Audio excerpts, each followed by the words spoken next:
Magandang hapon mga ka-farmers. Welcome po muli sa farm ni Kuya Job. Ang pinakikita ko po sa inyo ngayon ay yung kung paano namin kino-convert yung mga coconut waste into fertilizer.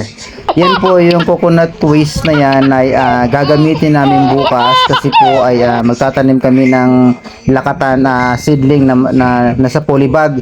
Instead na lupa po yung gagamitin namin para hindi ma-stress ng gusto yung seedling material ay ito po yung giniling na coconut waste na ito. Napakayaman po nito mga ka-farmers sa microorganism. Yung na-try po namin doon, nakadalawang plot na kami.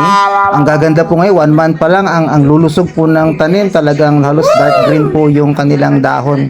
So, napaunat ko na itong coconut waste, pakalat-kalat lagi sa gilid-gilid, titirhan ng ahas, lalo na po yung mga daga, cobra, pwede po natin convert into fertilizer.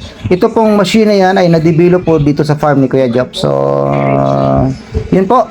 At salamat po sa aking magandang asawa na siya po yung videographer ngayon ni Kuya Job. Wow. Pasensya na kayo kay Kuya Job. Medyo comedy ng konti si Kuya Job. Bye-bye. God bless.